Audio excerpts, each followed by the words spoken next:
జిల్లా ఏటూరు నాగారం మండలంలో BRS party జిల్లా అధ్యక్షుడు కాకులమారి లక్ష్మణ్ బాబుని హౌస్ అరెస్ట్ చేశారు. దీంతో బీఆర్ఎస్ పార్టీ నాయకులు కార్యకర్తలు భారీ ఎత్తున లక్ష్మణ్ బాబు ఇంటి వద్ద నిరసన వ్యక్తం చేశారు. కాంగ్రెస్ పార్టీ నిరంకుశ పరిపాలనకు వ్యతిరేకంగా నినాదాలు చేశారు. కాంగ్రెస్ పార్టీ ఇందిరమ్మ ఇళ్ల విషయంలో అత్యంత దుర్మార్గమైన చర్యలకు పాల్పడుతుందని కూడా మండిపడ్డారు.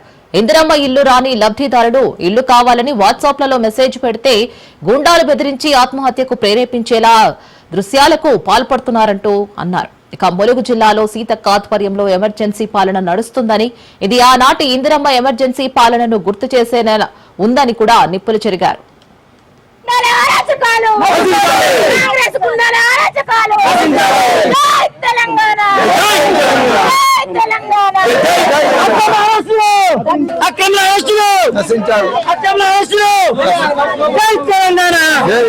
జై తెలంగాణ.